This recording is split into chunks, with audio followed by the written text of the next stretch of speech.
మిత్రులారా నమస్తే. నేను మీ Prasad Murthy. Welcome to promo talks.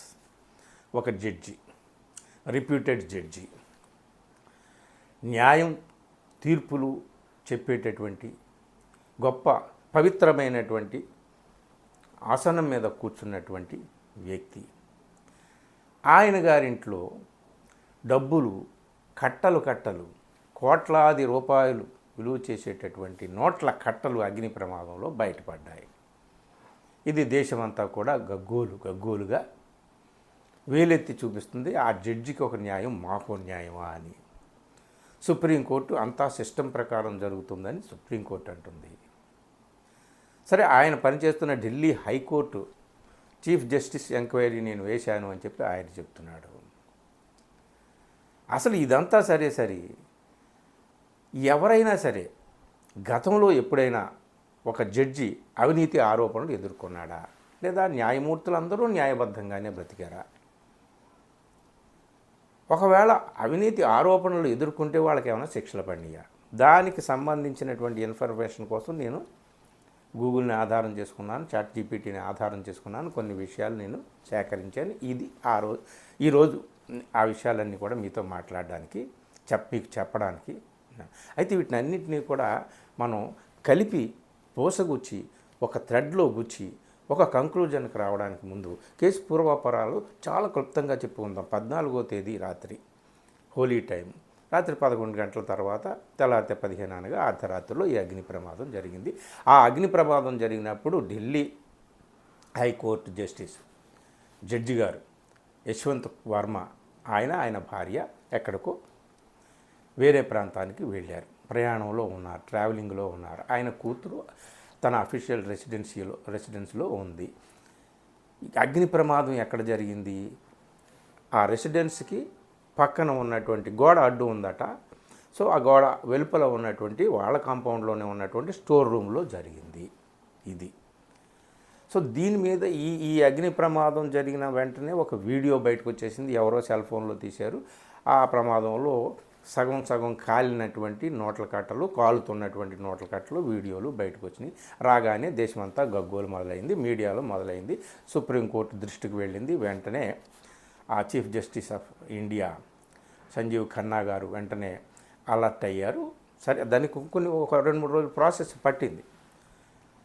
So alert అయ్యి దీని మీద ఢిల్లీ హైకోర్టు చీఫ్ జస్టిస్ని అడగడం, ఆయన ఆల్రెడీ ఒక ఎంక్వైరీని ఏర్పాటు చేశానని ఆయన చెప్పడం, అలాగే అక్కడ కొలీజియం సమావేశాన్ని ఏర్పాటు చేసి కొలీజియం సిస్టమ్ ద్వారా ఒక 3 రాష్ట్రాలకు చెందినటువంటి 3 హైకోర్టుల ప్రధాన న్యాయమూర్తులతో ఒక కమిషన్ ఏర్పాటు చేశారు chief justice of India, supreme court ప్రధాన న్యాయమూర్తి.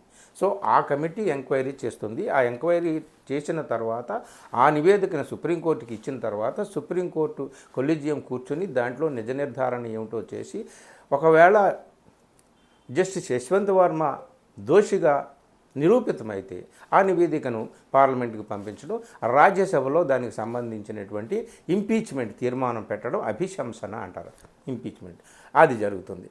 అది జరిగే ముందే రాజీనామా చేయవచ్చు ఆ జడ్జి, జరిగిన తర్వాత రాజీనామా చేయొచ్చు. ఇది ప్రాసెస్ అన్నమాట. ఆ process it is already on the way మొదలైంది. అయితే అందరి దృష్టి ఏమిటంటే జడ్జి గారికి ఒక న్యాయము, మామూలు వారికి ఒక న్యాయమా? ఒక రాష్ట్రానికి ముఖ్యమంత్రి ఆరోపణలు వస్తే అరెస్ట్ చేసేసి నెలల తరబడి, సంవత్సరాల తరబడి జైల్లో పెట్టినటువంటి దాఖలాలు మనకు ఉన్నాయి. ముఖ్యమంత్రులను కాదు, మంత్రులను కాదు, పెద్ద పారిశ్రామికవేత్తలు ఎవరినైనా సరే వెంటనే అరెస్ట్ చేయడం, ఆరోపణలు నిజం కాకముందు కూడా అరెస్ట్ చేయడం అనేటటువంటిది జరిగింది, జైళ్లలో పెట్టడం అనేటటువంటిది జరుగుతుంది. ఇది చాలా ప్రక్రియ, సామాన్య ప్రక్రియ. అయితే జడ్జి గారి విషయంలో ఇలా జరగదు. ఎందుకంటే జడ్జి గారి విషయంలో ఆయన పైన చర్యలు తీసుకోవడానికి లేదు. ఇమీడియట్గా పోలీసులు ఆ రంగంలోకి దూకలేరు, పోలీసులు కేసు పెట్టలేరు, సిబిఐ కేసు ఎంక్వైరీ చేయలేదు, అలాగే ఈడీ దాడులు చేయలేదు, ఇన్కమ్ ట్యాక్స్ దాడులు చేయలేదు, ఎవ్వరూ ఏమి చేయలేదు. అంతా సుప్రీంకోర్టు చేతుల్లో ఉంది. సుప్రీంకోర్టు ప్రధాన న్యాయమూర్తి ఆదేశాల మేరకే ఏదైనా జరుగుతాయి. ఇది ఒక సిస్టమ్ ఉందన్నమాట మనకి ఇక్కడ. సో అక్కడ ఏం జరిగింది, ఇట్లాగా అగ్ని ప్రమాదం జరిగింది, నోట్ల కట్టలు బయటపడ్డాయి. తర్వాత కొన్ని రోజులకు సుప్రీంకోర్టు వెబ్సైట్లో, అధికార వెబ్సైట్లో పెట్టింది ఆ వీడియోలు, సగం తగలబడినటువంటి ఆ నోట్ల కట్టలు, ఆ వీడియో ఫుటేజీ, ఫోటోలు కొన్ని అక్కడ అఫీషియల్గా పబ్లిక్ డొమైన్లో పెట్టారు. ఇవన్నీ కూడా మనం చూసుకోవచ్చు, ఆల్రెడీ వీడియోలు మనం చూస్తున్నాం. ఇదంతా ఇలా ఉంది. జడ్జి గారు ఏం చెప్పారు ఆయన ఆలోచిస్తే, ఆయన ఏం చెప్పాడు, పేజీలుగా ఇచ్చినటువంటి స్టేట్మెంట్లో అసలు మా స్టోర్ రూము మా ఇంటికి ఆనుకుని ఉండదు, ఇంటికి పక్కన గోడ అడ్డు ఉంటుంది స్టోర్ రూమ్కి మాకు, ఇంటికి అఫీషియల్ అధికార నివాసానికి మాకు. కాబట్టి ఆ స్టోర్ రూమ్కి మేము తాళం కూడా వేయము, పని వాళ్ళైనా ఎవరైనా సరే లోపలికి యథేచ్ఛగా వెళ్ళొచ్చు రావచ్చు. సో ఒక తాళం కూడా వేయని స్టోర్ రూమ్లో అన్ని కోట్ల రూపాయల డబ్బు మేము ఎందుకు దాస్తాము?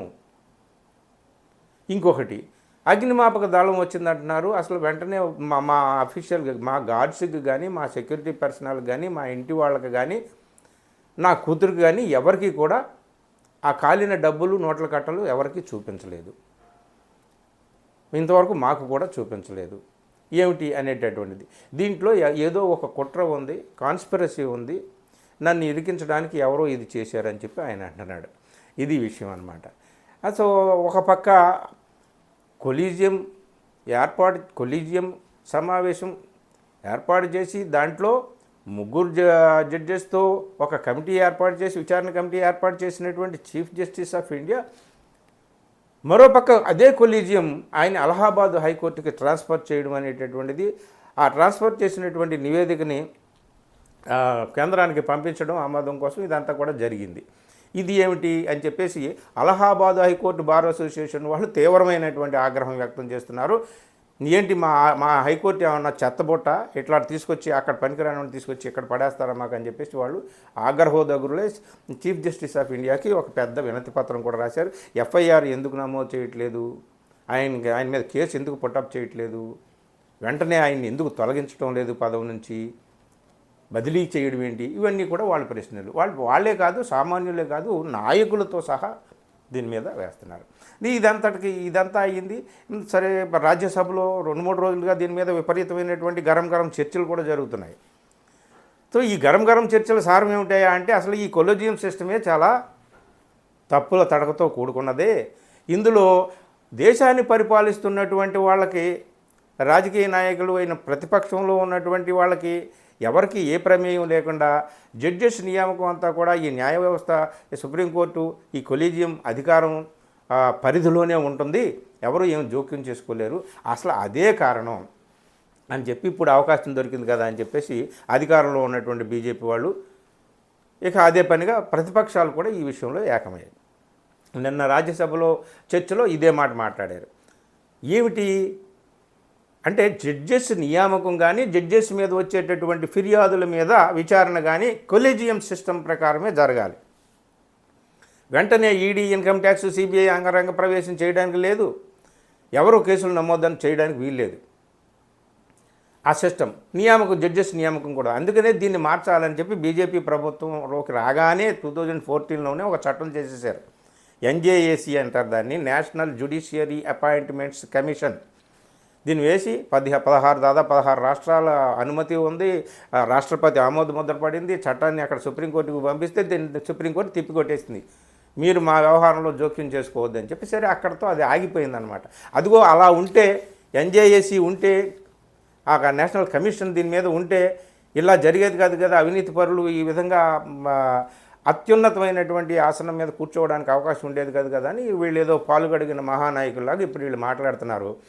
సరే, ఎలక్షన్ కమిషన్ విషయంలో ఏం చేశారో మనకు తెలుసు. ఎలక్షన్ కమిషన్ నియామకం chief justice of India, prime minister of India, opposition leader of India, వీళ్ళ ముగ్గురు కలిసి మన ఎలక్షన్ కమిషన్ నియామకం చేయాలి. కానీ ఏం చేశారు గవర్నమెంటు, చీఫ్ జస్టిస్ ఆఫ్ ఇండియాని తీసేశారు. ప్రధానమంత్రిని, ఆయన మంత్రివర్గ సభ్యుడిని పెట్టుకున్నారు. ఒక ప్రతిపక్ష నాయకుడు ఉంటాడు, ప్రతిపక్ష నాయకుడికి ఇక అక్కడ బలం లేదు, మెజారిటీ వాళ్ళిద్దరే ఉంటారు కాబట్టి. సో చట్టం చేసి ఆ నియామకాల అధికారాన్ని ప్రభుత్వం తన చేతుల్లో పెట్టుకుంటే అది ఎంత దుర్వినియోగం అవుతుందో కేవలం ఒక ఎన్నికల కమిషన్ ద్వారానే మనం చూస్తున్నాం. సో ఇప్పుడు ఈ కొలీజియం సిస్టమ్ని తీసి ఎన్జేఏసీని పెట్టినా సరే ఏం జరుగుతుందో మనకు తెలియదు. మంచే జరగవచ్చు, చెడు జరగవచ్చు, ఏం జరగవచ్చు దాని మీద చర్చ కాదు. కానీ నాయకులందరూ కూడా నిన్న రాజ్యసభలో సమావేశమయ్యా ఇగో ఇది అయ్యా ఈ సిస్టమ్ని మార్చాలి మనం అని చెప్పేసి అన్నారు ప్రతిపక్ష నాయకులు, అటు పాలకపక్ష నాయకులు. ఇక సందు దొరికింది కదా కానీ చెప్పి ఆ రాజ్యసభ చైర్మన్ దగ్గర నుంచి ఇక అందరూ కూడా బీజేపీ అధ్యక్షుడు నడ్డా వీళ్ళందరూ కూడా ఇక్కడ అందరు ప్రతిపక్ష నాయకులతో కలుస్తున్నారు. బహుశా రేపో మాపో చట్టం తీసుకొచ్చేస్తారు, అది వేరే విషయం. కానీ ఇక్కడ ఒకటి ప్రశ్న అండి మిత్రులారా, ఇప్పుడు జస్టిస్ యశ్వంత్ వర్మ చెప్తున్నటువంటిది నమ్మాలా, లేకపోతే అక్కడ జరిగినటువంటి వాస్తవ ఘటన ఏమిటి అనేటటువంటిది నమ్మాలా? వాస్తవ ఘటన ప్రకారం పోలీసులు రంగంలోకి దిగారా, పంచనామా చేశారా, పంచనామా చేసి కేసు నమోదు ఆ రిజిస్టర్లో రాశారా, ఏం జరిగిందనేది వాస్తవాలు తెలియవు. అక్కడ తగలబడినటువంటి డబ్బు అసలు నిజమైన డబ్బా, దొంగ నోట్లా, అది తెలియదు. 15 కోట్ల, 50 కోట్ల, 100 కోట్ల, అది కూడా తెలియదు. అసలు ఇవన్నీ తగలబడిన దాన్ని ఇంతవరకు ఆ యశ్వంత్ వర్మకి ఎందుకు చూపించలేదు, అది తెలియదు. వీటన్నిటికంటే కీలకమైంది ఏమిటంటే మేము తాళం వేయము ఆ స్టోర్ రూమ్కి అని యశ్వంత్ వర్మ చెబుతున్నాడు జడ్జి గారు. తాళము వేయకపోతే కేసు ఒక రకంగా ఉంటుంది, తాళం వేస్తే కేసు ఒక రకంగా ఉంటుంది. తాళము వేయకపోతే అందులో ఎవరైనా దూరవచ్చు, ఎవరైనా నోట్ల కట్టలు పెట్టవచ్చు. ఒక రాత్రిపూట ఆ నోట్ల కట్టలు పెట్టి అగ్గి పెట్టి శుభ్రంగా హాయిగా వెళ్ళిపోయి నన్ను ఇరికించేయచ్చు అని జడ్జి గారు వాదన. తాళము వేసి ఉంటే జడ్జి గారే అందులో పెట్టి చక్కగా తాళం వేసి కూర్చున్నాడని చెప్పేసి ఇంకొక రకంగా చెప్పొచ్చు. అంటే తాళం ఉందా లేదా అనేటటువంటిది ఇక్కడ కీలకం అని చెప్పి చాలామంది మాట్లాడుతున్నారు. కానీ తాళం ఉందా లేదా, ఇప్పుడు ఆ స్టోర్ రూమ్లో చొరబడి ఆయనకి సెక్యూరిటీ గార్డులు ఉంటారు, పెద్ద బందోబస్తు ఉంటుంది. అట్లాంటి చోట వేరే వాళ్ళు ఆ రూమ్లోకి చొరబడి అంత పెద్ద ఎత్తున 1 కాదు 2 కాదు 5-6 బస్తాలు ఉంటాయి వాళ్ళు చెప్పిన లెక్కల ప్రకారం. అన్ని బస్తాల మూటలు తీసుకెళ్ళి స్టోర్ రూమ్లో పెట్టి మళ్ళీ అర్ధరాత్రి వెళ్ళి దాన్ని ముట్టించి వెళ్తారా? సరే వెళ్ళగలిగితే, అంతా చేయగలిగిన వాళ్ళు బోల్ట్ పెట్టి తాళం ఎందుకు వేయలేరు? తాళం కూడా వేసి వెళ్ళిపోవచ్చు కదా, తగలబెట్టి అగ్గి ముట్టించేసి. సో ఇది సాధ్యమా అంటే ఏమో, ఈ దేశంలో సాధ్యం కానిదేముంది, ఎవరికైనా ఏదైనా సాధ్యము. సో నిజాలు బయటపడే వాళ్ళ వరకు కూడా మనం ఏమీ చేయడానికి వీల్లేదు. కానీ నిజాలు బయటపడిన విషయంలో మాత్రం ఏమైంది? ఏ జడ్జి విషయంలోనైనా సరే గతంలో జరిగిందా?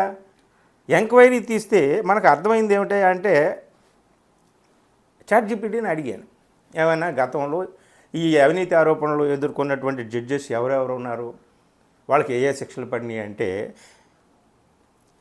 ఎదుర్కొన్నటువంటి అవినీతి ఆరోపణలు ఎదుర్కొన్నటువంటి జడ్జెస్ ఉన్నారు. ఎవరంటే జస్టిస్ సౌమిత్ర సేన్ ఆయన ఉన్నాడు. సో అలాగే జస్టిస్ షమిత్ ముఖర్జీ ఉన్నాడు. అలాగే జస్టిస్ పిడి దినకరన్ ఉన్నాడు. అలాగే జస్టిస్ నిర్మల్ యాదవ్ ఉన్నారు. జస్టిస్ ఎస్ఎన్ శుక్లా ఉన్నారు. వీళ్ళందరూ కూడా, అలాగే జస్టిస్ అజయ్ ఆచార్య, వీళ్ళందరూ కూడా ఉన్నారు. వీళ్ళు అవినీతి ఆరోపణలు ఎదుర్కొన్నారు. అయితే ఇక్కడ సిస్టమ్ ఏమిటాయంటే, అవినీతి ఆరోపణలు ఎదుర్కొన్నంత మాత్రాన ఇమీడియట్గా సిబిఐయో లేకపోతే పోలీసులు రంగంలో దిగి అరెస్ట్ చేసేయడం అనేటటువంటిది జరగలేదు. ఇక్కడ సుప్రీంకోర్టు కొలీజియం ప్రకారం ఆ కొలీజియం కూర్చొని అక్కడ నివేదికని గిల్టీ అని ప్రూవ్ అయితే ఆ నివేదికని రాజ్యసభకు పంపిస్తే వాళ్ళు ఇంపీచ్మెంట్ చేస్తారు. ఇంపీచ్మెంట్ అంటే అభిశంసన, నువ్వు తప్పు చేసావు అనేటటువంటి అభిశంసన తీర్మానం అక్కడ చేస్తారు. ఆ తీర్మానం చేయక ముందు కొంతమంది జడ్జెస్ రాజీనామా చేశారు, మరి కొంతమంది అభిశంసన తర్వాత రాజీనామా చేశారు. కానీ ఇంప్రిజన్మెంట్ అనేటటువంటిది మాత్రం ఎవరికీ పెద్దగా జరిగినట్టుగా కనపడలేదు. నాకు చాట్‌జీపీటీ ఇచ్చినటువంటి ఇన్ఫర్మేషన్. ఇది కూడా హిందూలోనూ, ఇండియా టైమ్స్ ఆఫ్ ఇండియాలోనూ, ఎక్స్ప్రెస్లోనూ, లేదా ఇంకా వేరే వేరే చోట్ల ఇండియా టుడేలోనూ వచ్చినటువంటి రిపోర్ట్ల ఆధారంగానే మనకి ఇది ఇచ్చిందనమాట. కానీ ఈ ఇన్ఫర్మేషన్ అంతా ఓకే, కానీ వాళ్ళందరికీ ఇంపీచ్మెంట్ జరిగింది, లేదా రిజైన్ చేశారు, లేదా ముందు రిజైన్ చేశారు, తర్వాత రిజైన్ చేశారు. అవినీతి ఆరోపణలు అయితే గట్టిగా ఎదుర్కొన్నారు. సరే, అది ఎవరైనా అరెస్ట్ అయ్యారా ఏమిటి అని అంటే, వీళ్ళందరూ కూడా చాలా పెద్ద పెద్ద కేసుల్లో ఇది నాకు ఇచ్చినటువంటిది ఏంటంటే, notable cases include justice Soumitra Sen who resigned before the completion of impeachment proceedings and justice PD Dinakaran who also resigned amid allegations. Additionally, Justice S.N. Shukla faced charges and investigations, but as of the latest available information had not been convicted. వాళ్ళెవరూ కూడా impeachment జరిగింది, ఆరోపణలు వచ్చినాయి, resign చేశారు అంతే తప్ప వాళ్ళు convict అయినట్టుగా ఎక్కడా మనకి ఇన్ఫర్మేషన్ లేదు అని చెప్పి, అసలు ఎవరైనా ఒక్క సింగిల్ జడ్జి అయినా ఎవరైనా సరే ఇంప్రిజన్మెంట్ ఎదుర్కొన్నారా, శిక్షణ ఎదుర్కొన్నారా అంటే ఇది ఇచ్చింది కొన్ని.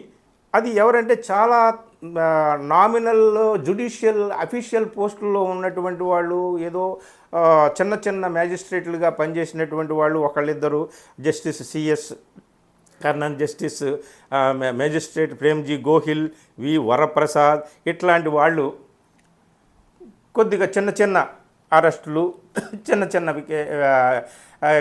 కేసులు ఎదుర్కొన్నారు తప్ప పెద్ద పెద్ద తలకాయలు, పెద్ద పెద్ద జడ్జిలు ఎవరు కూడా అవినీతి ఆరోపణలు ఎదుర్కొన్నారు కానీ వాళ్ళు కన్విక్ట్ అయ్యి జైలు శిక్ష అనుభవించినటువంటి దాఖలాలు అయితే ఇందులో అయితే నాకు కనిపించలేదన్నమాట. సో అంటే ఏం చెప్తుందంటే ఇది చాట్‌జీపీటీ ఒక కామెంట్ ఇచ్చిందనమాట.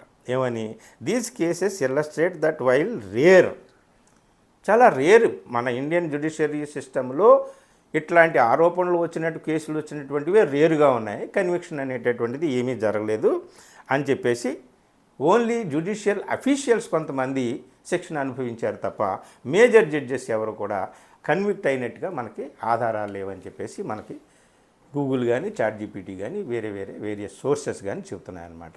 సో దీని ప్రకారం ఈ జడ్జి గారికి కూడా నిజంగా దోష నిర్ధారణ జరిగినా శిక్ష పడుతుందా లేదా అనేటటువంటి మనకు తెలియదు. రిజైన్ చేయొచ్చు, మహా అయితే ఇంపీచ్మెంట్ జరుగుతుంది. ఇదంతా అయిన తర్వాత దొరికిందే అదునుగా మన వాళ్ళు ఇక అధికార పక్షం ప్రతిపక్షం అందరూ కలిసేసి ఈ కొలీజియం సిస్టమ్ని తీసేసి వాళ్ళు ఎన్జేఏసీ యాక్ట్ని పెట్టేసేయచ్చు, నేషనల్ జ్యుడిషియరీ అపాయింట్మెంట్స్ కమిషన్ ఏర్పాటు చేసేసి ఆ అధికారాన్ని వీళ్ళు పాలకులు హస్తగతం చేసుకోవచ్చు, ఏమైనా జరగవచ్చు. సో ఇది మిత్రులారా, ఒకటే అన్నిటికంటే కూడా నిజం బయటికి రావాలి. సామాన్యుడికి ఒక న్యాయం, న్యాయమూర్తికి ఒక న్యాయం ఉంటుందా అసలు ఎక్కడైనా? అలా ఉంటే న్యాయానికి ఒక అర్థం ఉంటుందా?